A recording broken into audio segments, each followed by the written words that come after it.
Everyone in that room had power, but not one of them had the courage to open a simple black envelope. I still remember the silence that followed those words, even though nobody actually said them out loud. The silence itself was the message. The envelope sat in the middle of a long glass table inside a private conference room on the 42nd floor of a downtown hotel in Chicago. Outside the windows, thousands of lights filled the city, people moving through their ordinary lives without knowing that one small envelope had brought a room full of powerful people to a complete stop. I was sitting at the end of the table, watching everyone avoid looking at it. My name is Vincent. Most people who know my name associate it with influence, decisions, and control. They see the black tailored suits, the confidence, the calm expression that never gives away what I am thinking. They believe control is something I was born with. They do not see what it costs to maintain it. That night, I was surrounded by people who had spent years building their careers around information, strategy, and certainty. Yet none of them wanted to be the person who opened that envelope. It was not because they did not want answers. It was because they understood that some answers cannot be forgotten once they are revealed. The meeting had already lasted almost an hour when the envelope appeared. Nobody explained who brought it. Nobody claimed responsibility for placing it there. It simply arrived, carrying the weight of a question nobody wanted to ask. The people around the table looked at me because they expected me to decide. They always did. In their eyes, I was the person who solved problems. The person who stepped forward when everyone else stepped back. But this time was different. This envelope was connected to something I had spent years keeping away from public attention. Before I could say anything, the door opened. Emma walked in carrying a tray with coffee cups balanced carefully in her hands. She was not part of the meeting. She was not a guest. She was a waitress from the restaurant on the first floor, someone who was only there because she had been asked to deliver refreshments. She looked around the room and immediately noticed something was wrong. She did not know the names of the people sitting there. She did not know their influence. She did not know why everyone looked at a black envelope like it was carrying something heavier than paper. She only saw a group of people frozen by uncertainty. She placed the tray down and looked from one person to another. Then her eyes stopped on the envelope. "Is everyone waiting for someone else to make a decision?" she asked.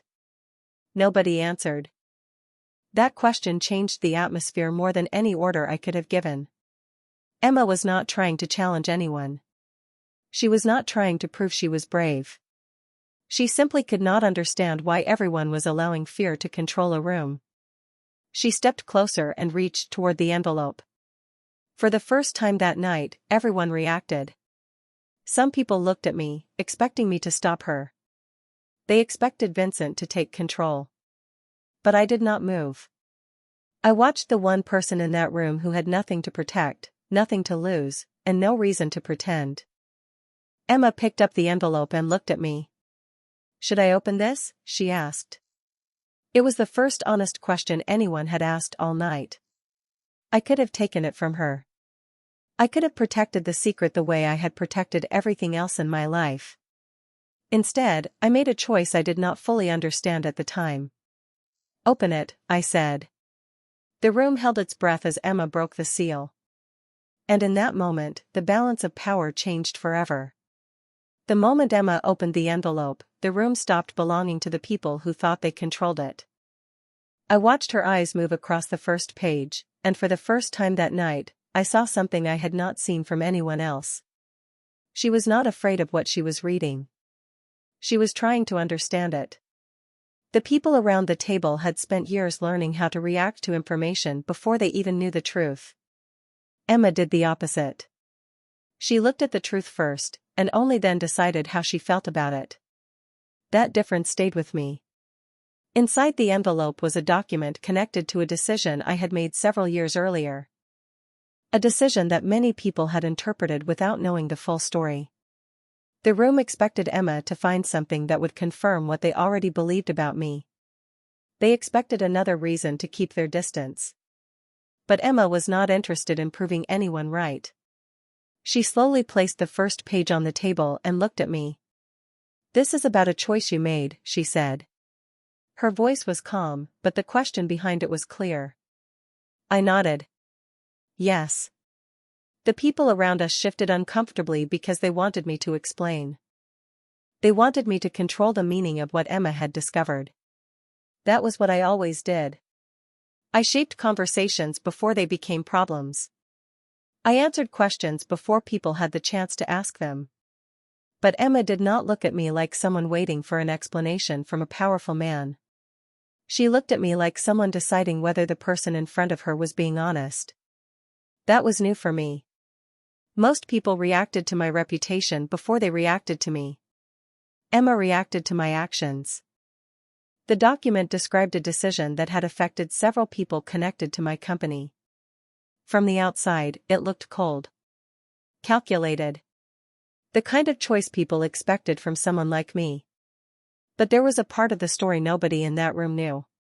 There were reasons behind it. Complicated reasons. Reasons I had never shared because I believed explanations were weaknesses. Emma finished reading and placed the pages down. Everyone here already knew what they wanted to believe, she said. Nobody responded. But you did not correct them. Her words were simple, but they carried more weight than any accusation. Because she was right. I had allowed people to believe the version of the story that protected my position. I had convinced myself that silence was safer than honesty. Emma looked around the room. Why was everyone so afraid of this? Again, nobody answered. The truth was uncomfortable because the envelope was never just about information. It was about accountability. The people in that room were not afraid of what the document would reveal. They were afraid of what they would have to do after knowing the truth. Emma turned back toward me. You knew this was inside. It was not a question. I did not avoid it. Yes. And you still let me open it. Yes. For a moment, I thought she would be impressed. I thought she might see it as a sign that I trusted her. Instead, I saw something else. Curiosity mixed with disappointment. That reaction surprised me more than anger would have. Why? She asked. I had answered difficult questions my entire life. Questions about business, decisions, risks, and consequences. But I struggled with a simple question from a waitress who had entered the room carrying coffee. Because you were the only person here who was not trying to protect yourself, I said. Emma looked at me quietly. That does not mean you should have made me part of it without telling me what I was walking into. The room became silent again, but this silence felt different. The first silence came from fear. This one came from truth. I had spent years believing control was the same as protection. Emma was the first person who made me consider that maybe control was sometimes just another way of refusing to trust people. After the meeting ended, everyone left with their own opinions. Some people congratulated me for handling the situation. Others avoided eye contact because they no longer knew what to think. Emma simply picked up her tray and prepared to leave. She was about to return to the restaurant downstairs and continue her normal evening as if she had not just changed the direction of my life. Emma, I said. She stopped and looked back. It was strange saying her name. Most people around me used titles, positions, or careful words. She had become the first person in that room who felt like a real conversation. Thank you, I said. She looked at me for a moment. I do not think I did anything special. That answer stayed with me. Because she was right. She did not see herself as someone powerful. She simply saw a moment where everyone was waiting, and she chose not to wait. As she walked away, I looked again at the empty space where the envelope had been. For years, I believed power came from controlling what people knew. That night, I began to understand that real trust came from allowing people to see what you could not control. The next morning, I expected the world to react differently. I thought the people who had spent years watching every decision I made would suddenly see me as someone weaker. I thought the questions would become louder, the pressure would become heavier, and every conversation would turn into a negotiation.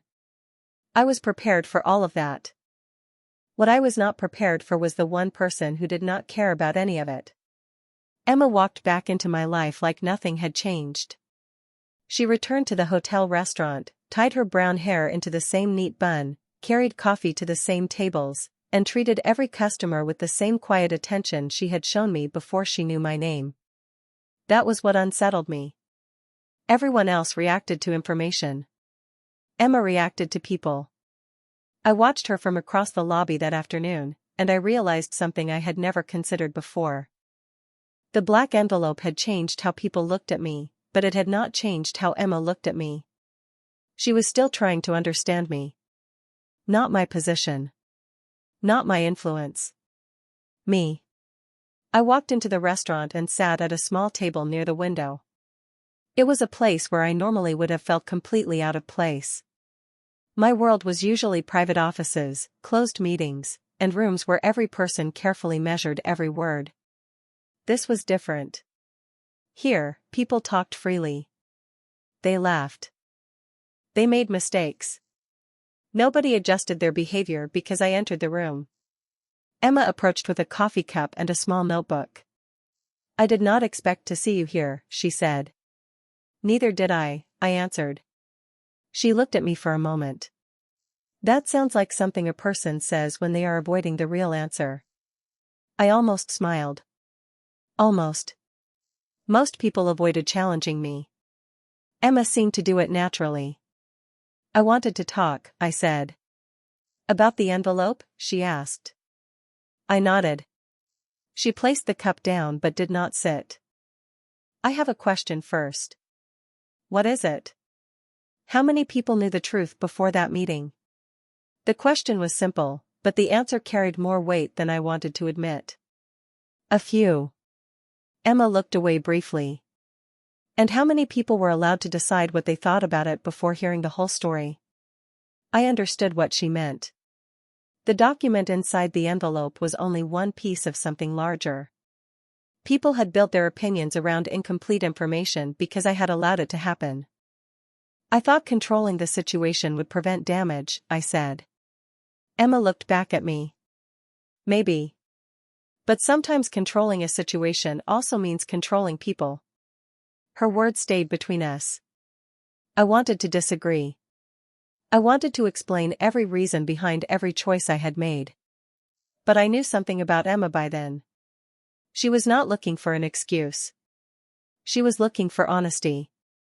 I told her about the decision connected to the document. I explained the circumstances. I explained the pressure I had faced and why I believed my choice was necessary at the time. She listened without interrupting. That almost made it harder. Silence from others usually meant judgment.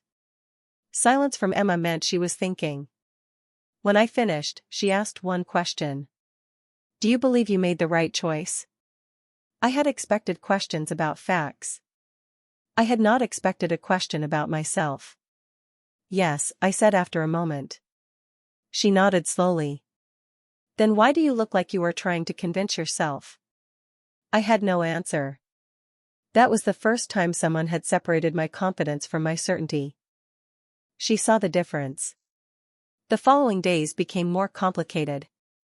The people around me focused on protecting my reputation. Emma focused on whether my actions matched my words. Those were two completely different things. My advisors wanted strategies. They wanted statements. They wanted control. Emma wanted consistency. She wanted to know whether the person who opened the envelope was seeing the same person who existed behind closed doors. I began noticing small things about her that I had ignored before. She remembered details people shared. She noticed when someone needed help before they asked. She treated employees and guests with the same respect. She had no reason to impress anyone, and that made her impossible to manipulate. For the first time in years, I found myself in a situation where influence had no value. I could not buy trust. I could not demand understanding. I could only show who I was and accept how someone else chose to see me. The black envelope had started as a problem I wanted to solve. But Emma turned it into a question I could not avoid. Was I protecting the truth, or was I protecting myself from it? And for a man who had built his entire life around control, that question was far more difficult than any secret written on a piece of paper. The hardest part about losing control is not watching a situation change. It is realizing that the person who changed it never wanted control in the first place. For years, I believed every problem had a solution if I had enough information, enough preparation, and enough influence. That belief had built everything around me. It had also created the distance between me and everyone else. After Emma opened the envelope, I tried to return to the way I handled every challenge before. I scheduled meetings. I reviewed possible outcomes. I asked my advisors to prepare responses. I looked at the situation as something that needed to be managed. But every time I thought I had found the right move, I remembered Emma asking one simple question. Are you protecting the truth, or are you protecting yourself? I hated how often that question came back to me. The people around me noticed the difference. They saw me spending time away from my usual routine.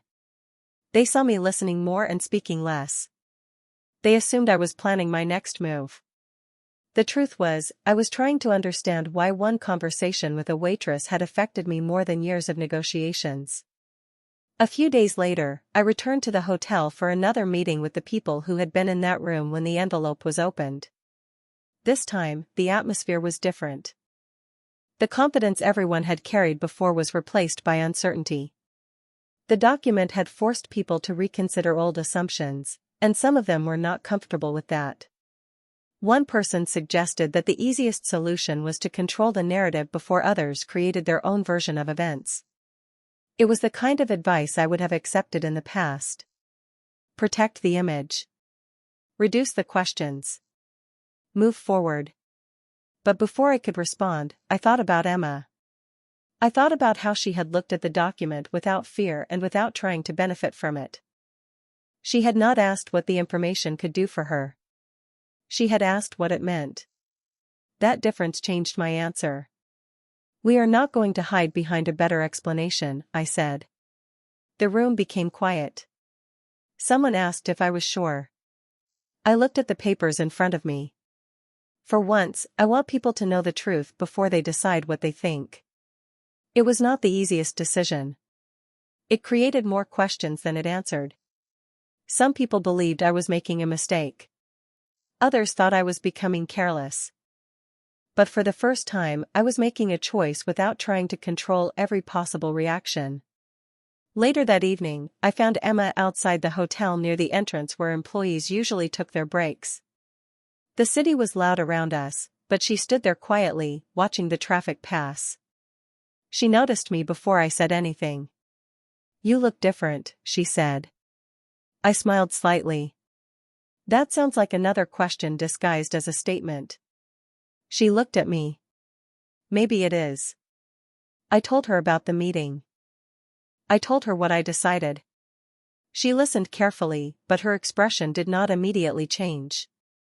So you finally told people the truth because you believed it was right, she said. Yes. She nodded. That is good. I expected relief. Instead, there was hesitation in her voice. But Vincent, doing the right thing once does not erase everything before it. Her words were not cruel. That was what made them harder to hear. She was not attacking me. She was reminding me that change was not proven by one decision. It was proven by what came after. I looked at her and realized something uncomfortable. I had spent years believing people judged me because they did not understand me. But maybe sometimes people kept their distance because I had never given them a reason to come closer. Emma had not broken through my defenses because she had special access to my world. She had done it because she refused to accept the version of me everyone else settled for. Do you think I am the same person? I asked. Emma looked down for a moment before answering. I think you are trying not to be. That answer stayed with me. It was not forgiveness. It was not trust. It was something more difficult. It was a possibility. And somehow, that possibility felt more valuable than an easy answer. Because for the first time I understood that changing my life was not about proving everyone wrong. It was about becoming someone who no longer needed to prove anything. For the first time in my life, I had made a decision without knowing how people would react, and I thought that would feel like freedom. I was wrong. It felt like standing in a room where every door was open and not knowing which one would lead somewhere I could trust. The days after the meeting became quieter, but the silence was different from before. Before, silence came from people being afraid to speak. Now, silence came from people deciding what they believed about me. Some saw my choice as honesty. Others saw it as a weakness. I had spent years understanding how people viewed power, but I was discovering something new. Power could control attention, but it could not control interpretation. Emma noticed that before anyone else did. She always did. A week later, I found her working the evening shift at the hotel restaurant. I had expected things between us to feel easier after I had listened to her. Instead, there was a distance I could not ignore. She was still polite. She was still kind. But something had changed. She no longer looked at me with the same curiosity she had the night she opened the envelope. She was more careful now. That bothered me more than anger would have. Anger meant someone still cared enough to fight. Distance meant someone was protecting themselves. I sat at the same table near the window where we had spoken before. When Emma brought my coffee, she placed it down quietly. "You have been busy," she said. "Yes." "Fixing things?" she asked. I looked at her. "Trying to." She nodded, but I could tell that was not the answer she wanted. "That is the problem, Vincent." I waited. "You always think everything needs to be fixed by you." Her words landed harder than I expected because they were true. "I am trying to make things right." "I believe that," she said. "But sometimes you make decisions for people because you think you are protecting them from difficult choices." I wanted to argue. I wanted to tell her that she did not understand the pressure I carried. But then I remembered something important. She was the only person who had never pretended to understand. She asked questions instead. "You think I cannot change," I said. Emma looked at me carefully. "No. I think you can change. I just do not know if you understand what changing actually costs." That was the first time I felt something between us break. Not completely. Not permanently. But enough that I noticed the space between us. The hardest part was knowing she was not wrong. I had spent years making choices based on what I believed was necessary. I rarely stopped to ask whether the people affected by those choices wanted my protection or their own voice. The black envelope had revealed information about my past, but Emma had revealed something about my present. I still wanted control. I just wanted to call it responsibility. Over the next several days, I tried to prove myself through actions. I helped resolve problems created by the information in the document. I made decisions that were more transparent. I listened when people disagreed with me. But with Emma, it was different. I could not solve her uncertainty with a strategy. I could not present evidence that I had changed and expect immediate trust. One evening, she found me outside the hotel after another long meeting. She looked tired. I could tell she had been carrying her own thoughts. "I need to ask you something," she said. "Okay." "If I had not opened that envelope, would you have told anyone the truth?" The question stopped me. Because the honest answer was not the one I wanted to give. I looked away for a moment. "I do not know." Emma nodded slowly. That answer hurt her. I saw it happen.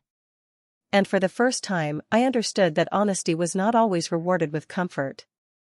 Sometimes honesty was the thing that showed you the damage you had already caused.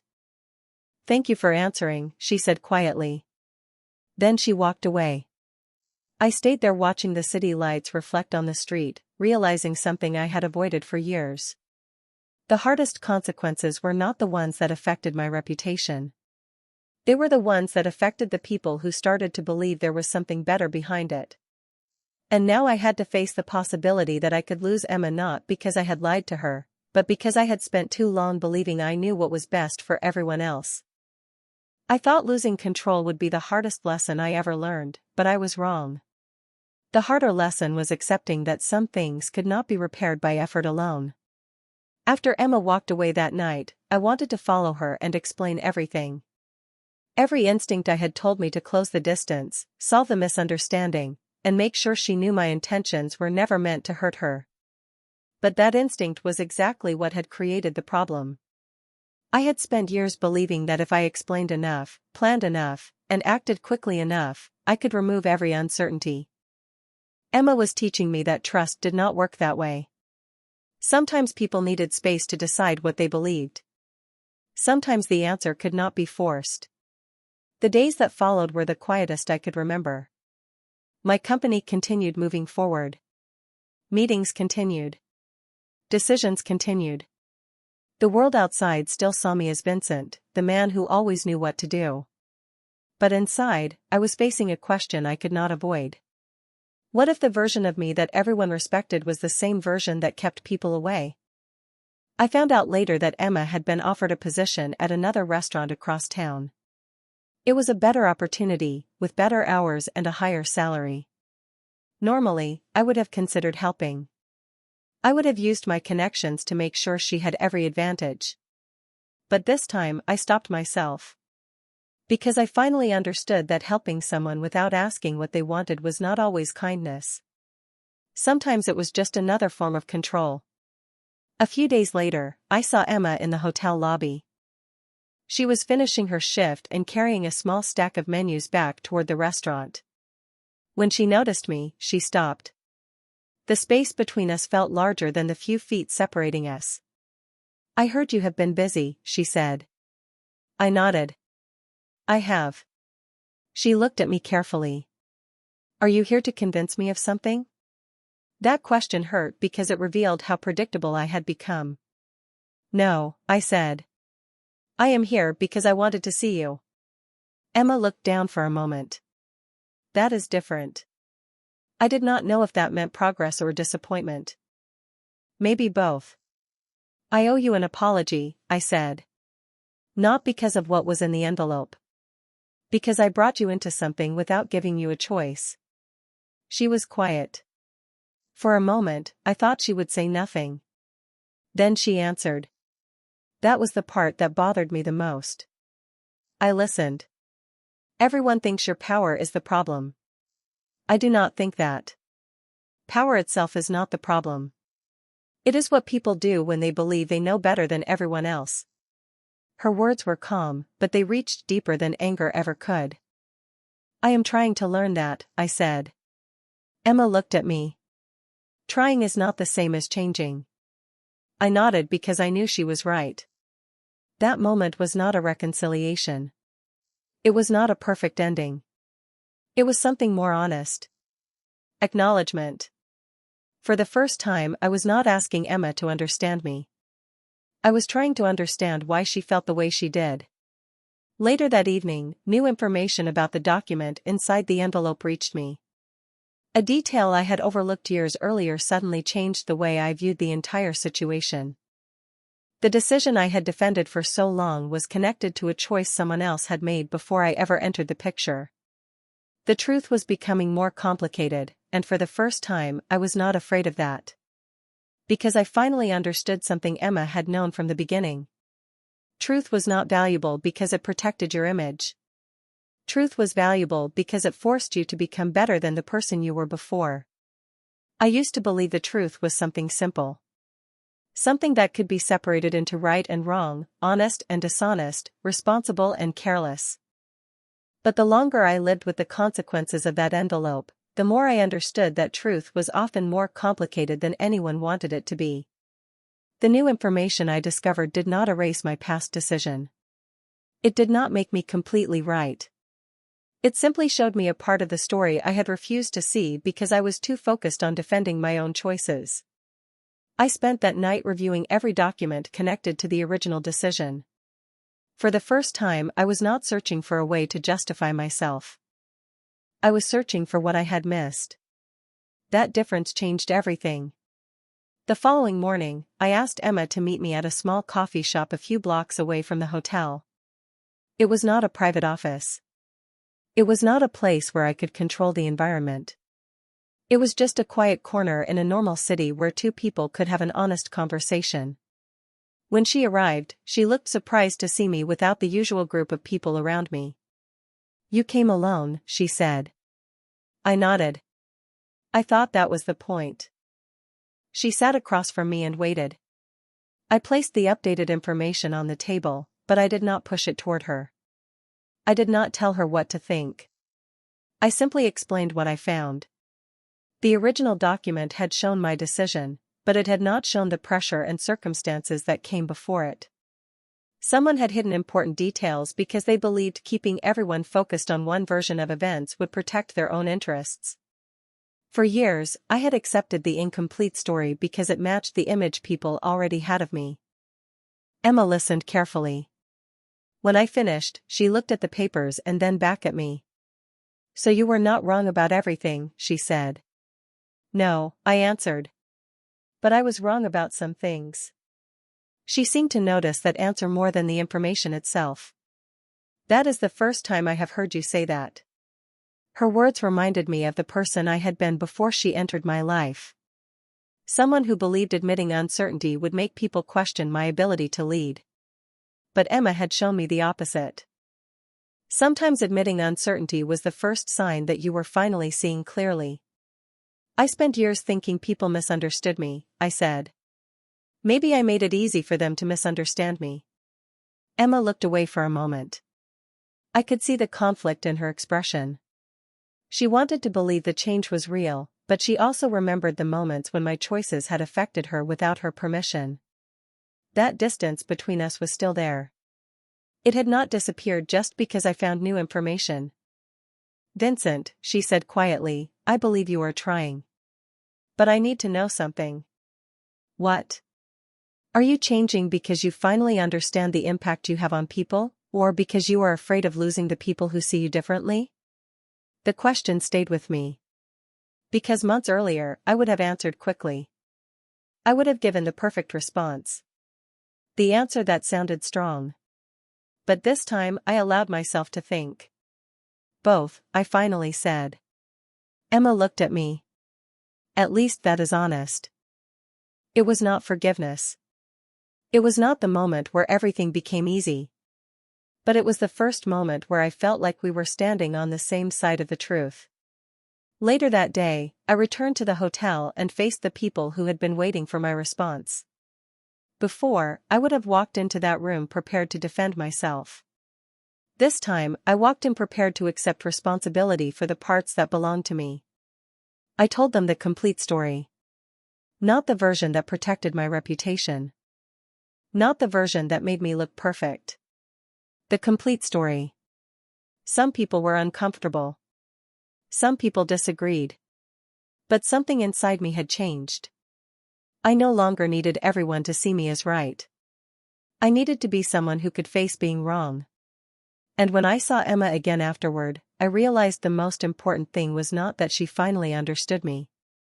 It was that I had finally started becoming someone worth understanding. I used to think transformation was a single moment. A decision. A promise. A dramatic change that everyone could see. But real change does not happen when people are watching. It happens in the quiet moments when nobody is there to reward you for choosing differently. After everything that happened with the envelope, I realized the hardest part was not admitting I was wrong. The hardest part was continuing to act differently when the old version of myself was still the easiest one to become. The people around me started noticing small changes. Meetings became different because I asked questions before giving answers. Decisions became slower because I wanted to understand the people affected by them. Some of my advisors believed I was becoming uncertain. They thought leadership meant never showing hesitation. But I was beginning to understand that confidence without reflection could become arrogance. A few weeks later, I returned to the hotel restaurant where Emma worked. It had become a place that reminded me of a person I used to be unfamiliar with. Someone who listened. Someone who waited. Someone who did not need to dominate every conversation. Emma was organizing the tables when she saw me walk in. She smiled slightly, but there was still a careful distance between us.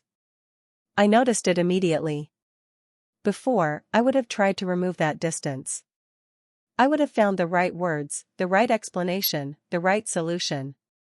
This time, I simply sat down and waited. When Emma approached, she looked surprised. "You are quiet today," she said. I looked at her. "I am learning that not every silence needs to be filled." She smiled a little. "That is probably new for you." I could not disagree. We talked for a while. Not about the document. Not about the people involved. Not about what happened in that conference room. We talked about ordinary things. Her work. The city. The small details of life that I had spent years ignoring because I thought important things were always complicated. Then Emma asked me something I did not expect. "Do you miss the person you were before all of this?" I thought about it carefully. The old me had been efficient. Focused. Respected. He knew how to win. But he also believed that being needed was the same as being valued. Sometimes, I admitted. That person knew exactly what to do. Emma looked at me. "And now?" I looked around the restaurant. People were talking. Laughing. Living their lives without knowing how much this place had changed me. Now I am trying to become someone who knows why he is doing it.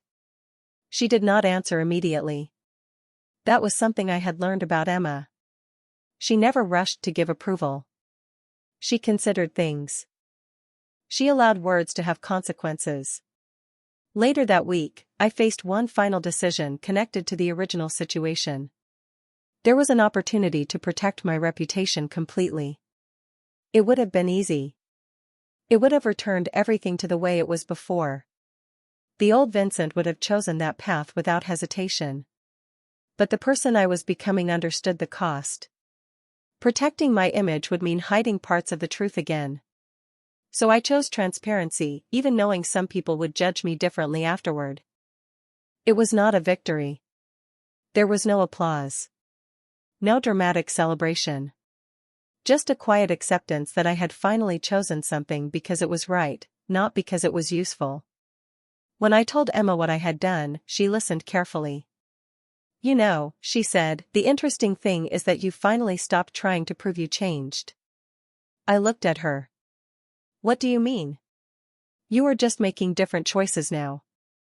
That sentence meant more to me than any compliment I had ever received. Because she was right. Real change did not need to announce itself.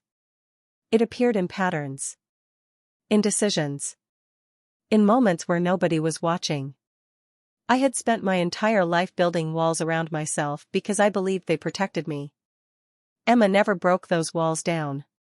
She simply showed me that I did not have to live behind them forever. And for the first time, I understood that strength was not about controlling every outcome. Sometimes strength was accepting that the people who mattered most deserved the freedom to choose whether they stayed. The strange thing about changing is that the world around you does not immediately change with you. I thought that once I made the right choices, everything would finally feel different.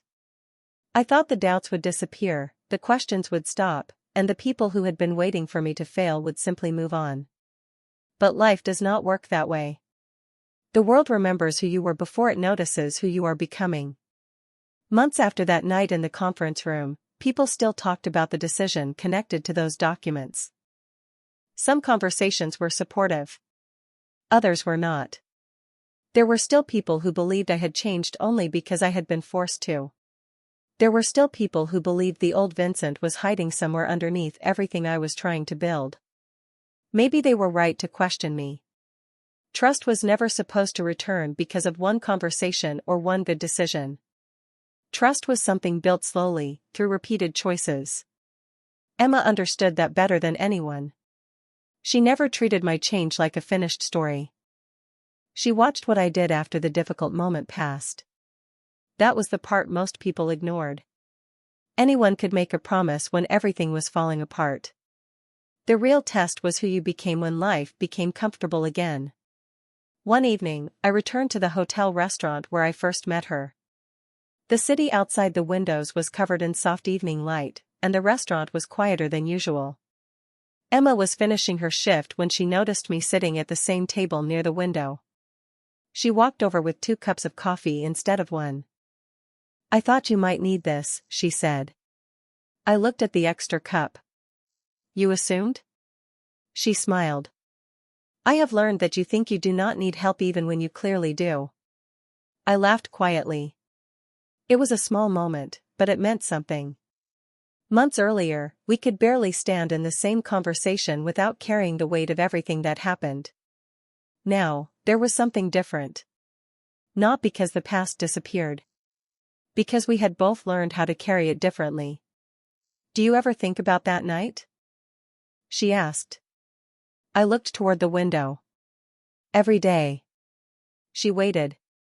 "Not because of what was inside the envelope," I said. "Because of who I was before you opened it." Emma listened.